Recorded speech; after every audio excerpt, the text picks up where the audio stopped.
un de nos soldats, pas une de nos armes pour la guerre de Trump en Iran. La famille, après l'Espagne, dit, la Belgique vient de claquer la porte à Donald Trump et aux États-Unis. Chers frères, chers camarades, vous savez tous que l'Espagne a claqué la porte aux États-Unis pour dire non que eux là, ils ne vont jamais donner les bases militaires, c'est-à-dire ils ne vont jamais donner les bases militaires aux États-Unis pour attaquer l'Iran. Les États-Unis, tellement qu'ils avaient honte, ils sont allés faire conférence de presse pour dire non que, au final, l'Espagne a accepté. Dès qu'ils ont fini de dire ça net, l'Espagne est sortie dans le dos pour dire non, vous là, vous êtes des menteurs. On n'a jamais donné l'autorisation à Donald Trump d'utiliser nos bases militaires pour attaquer l'Iran. Après eux là, Eli, la Belgique vient de sortir dans le dos. On va écouter la vidéo jusqu'à la fin, chers frères, chers camarades. C'est parti. Pas un de nos soldats, pas une de nos armes pour la guerre de Trump en Iran. Nous devons faire comme Pedro Sanchez, dire non à Trump. Trump a choisi pour allié Netanyahou, un criminel de guerre, responsable du génocide à Gaza. Et Trump a décidé d'utiliser la force brutale en violation de tous les principes du droit international. Et le résultat, nous le voyons, c'est l'embrasement sur toute la région, c'est le chaos, c'est l'histoire qui une fois de plus se répète. C'est nous les Européens qui voyons déjà flamber les prix du gaz et du pétrole. C'est nous les Européens qui sommes les premiers exposés au risque de représailles terroristes. C'est nous les Européens qui voyons l'instabilité à nos frontières. Notre pays doit tout mettre en œuvre pour faire cesser au plus vite cette folie meurtrière. Alors, chers frères, chers camarades, vous l'avez vu, non? Pour ceux qui disent que le président Gbagbo a échoué là, aujourd'hui, c'est-à-dire de la manière que nous tous nous avons accès aux informations en temps réel, de la manière que nous tous nous savons que aujourd'hui là, les États-Unis ne peuvent pas passer dans notre dos pour aller frapper l'Iran pour dire non que oui c'est passé, c'est un État terroriste et puis nous on va s'asseoir pour ne pas aller chercher la vraie information. Non, on ne peut pas. Forcément on va se lever pour aller chercher la vraie information. Et c'est dans ce cadre là qu'aujourd'hui le monde est divisé en deux. Vous voyez, il y a une petite partie, c'est-à-dire États-Unis, Israël, et puis maintenant Macron qui change de bouche. On ne sait pas pourquoi, pardon, peut-être c'est un suiveur qui change de bouche pour suivre les États-Unis. Sinon tout le reste là, tout le monde est gamé pour dire non que ce que nous voyons là, les États-Unis n'ont pas raison, l'Israël n'a pas raison. Yeah, si c'était comme ça en Côte d'Ivoire, le président Gbagbo n'allait jamais perdre cette bataille là. Parce que la guerre continue. On a perdu une première bataille, mais on n'a pas encore perdu la guerre. Ce qui s'est passé en Côte d'Ivoire là, si ces médias aujourd'hui existaient, si Facebook était aujourd'hui au niveau où il est, si TikTok était au niveau où il est aujourd'hui là, on n'allait pas perdre cette bataille là. Parce que sur le plan de la désinformation, la France nous a pilonné dans la désinformation. Les États-Unis nous ont pilonné dans la désinformation. Ils ont menti sur le président Gbagbo Laurent. Ils ont saboté le président Gbagbo Laurent. Ils ont fait passer le président Gbagbo Laurent pour un dictateur et tout. Mais si ces médias existaient, que les gens arrivaient à communiquer avec le monde pour donner la vraie information. De la manière qu'aujourd'hui, quand quelque chose se passe, les gens filment pour montrer la vérité là. On allait filmer les rebelles. On allait tout filmer. On allait montrer aux yeux du monde ce qui se passait réellement en Côte d'Ivoire. Mais on n'était pas couvert sur le plan médiatique. Et ça nous a porté préjudice. Et aujourd'hui, c'est à cause de ça aussi, d'un point de vue, même si on n'était pas armé pour combattre, on n'avait pas assez d'armes pour combattre les États-Unis, la France, mais il y avait aussi le côté médiatique. Sur ce côté-là, nous avons perdu. Il faut savoir que cette guerre n'est pas encore terminée en Côte d'Ivoire. Cette guerre continue. Ensemble, à travers recevoir une surprise, tôt ou tard, que les Ivoiriens le sachent. Que les Ivoiriens ne se découragent pas.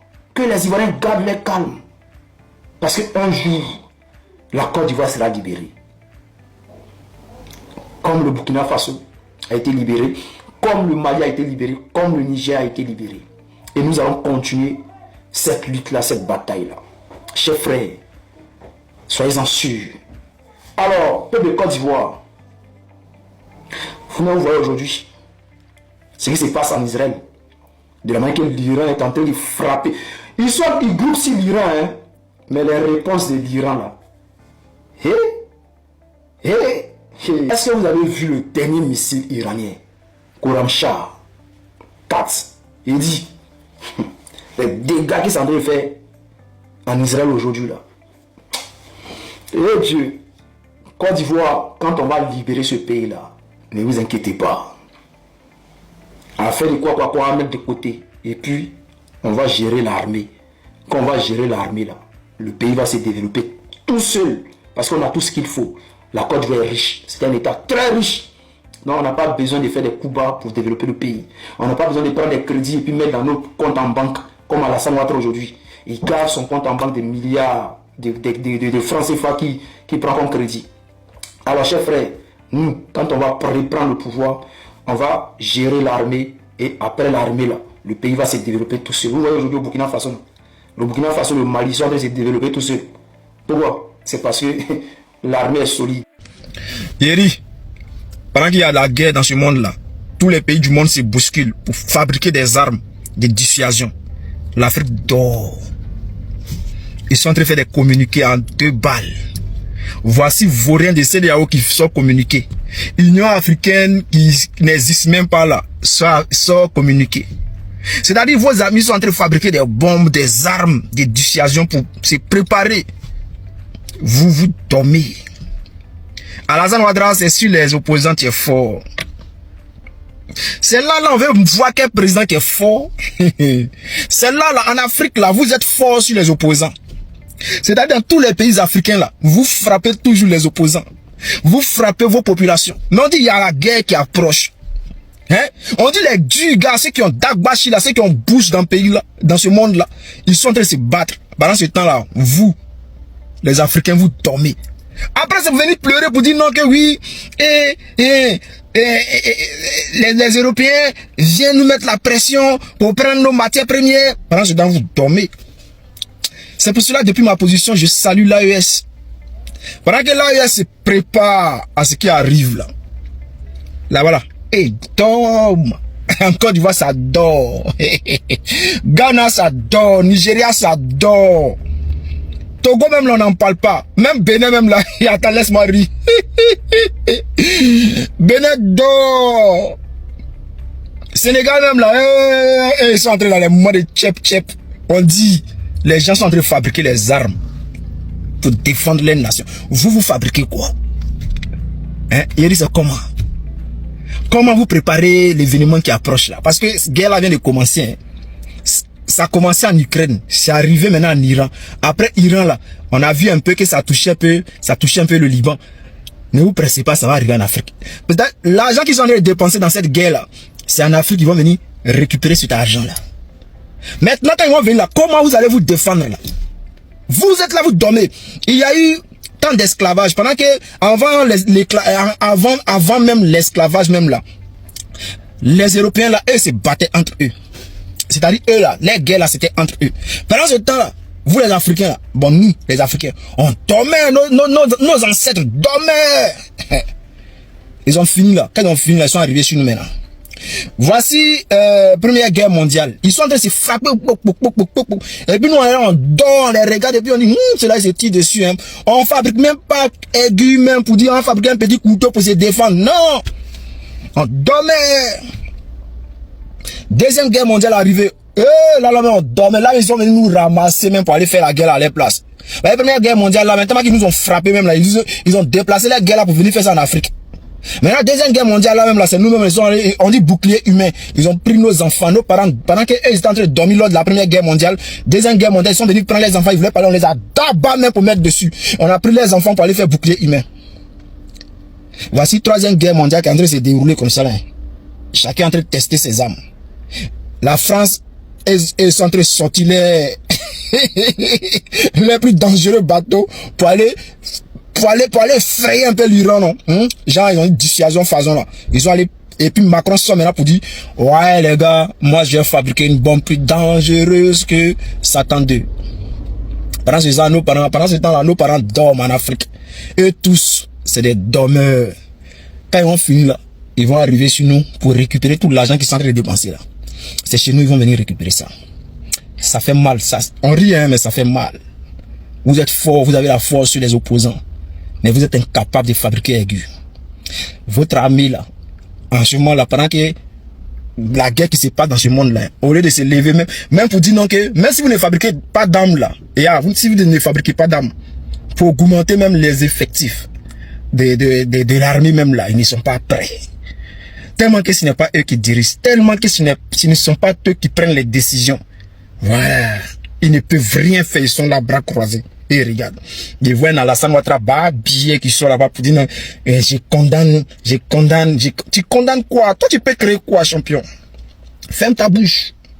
Les gars, ne rigolez pas, ça ne fait pas rire. Ferme ta bouche, Draman. Alors, chef frère, tout ça nous interpelle. Moi, quand tu vas dans l'histoire, on dit que l'Afrique a dominé le monde pendant 400 ans. C'est-à-dire pendant plus de 4 siècles. L'Afrique a dominé le monde, selon les Écritures. Moi, je commence à douter. Parce que dans les Écritures, là, on dit l'Afrique dominait le monde, hein, mais ils ne nous ont jamais dit que l'Afrique partait prendre les Européens pour venir faire esclavage en Afrique. Ils ne nous ont jamais dit que l'Afrique est partie en Europe pour dominer les Européens. C'est l'Afrique qui dirigeait l'Europe. C'est nous, on mettait pied sur l'Europe. Non. Nulle part ce n'est écrit. Donc, ces écritures-là, je commence à douter. C'est à quel moment on dominait même? On dominait dans quoi? Dans Mougouli? Dans Bois, Bandji, Belé, Koutoukou, Tchapalo? C'est dans ça qu'on dominait? Mougou. Ben, c'est dans ça, vous êtes fort. Parce que là, moi, je réfléchis, j'essaie de comprendre, je n'arrive pas à comprendre. Et on va venir me parler de Mansa Moussa, tout de suite, pour dire, oh, c'était le plus riche. Il a créé quoi? Il a créé quoi? Il a dominé, oui. Mais on est à quel niveau? Il a amené l'Afrique à quel niveau? On est où? On dit, l'Égypte, là, elle se voit pas en africain, elle se voit en blanc. Voilà, non, arrêtez ça, on parle de nous. Yeah, nous, on parle de nous. On est à quel niveau? Tiens, voici guerre qui se passe. Fabriquez vos bombes aussi.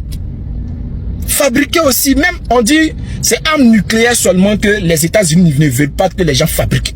Mais et les autres là, les missiles supersoniques continental ou bien peut-être même là, bon, même si c'est pas continental, mais les missiles supersoniques, fabriquer aussi.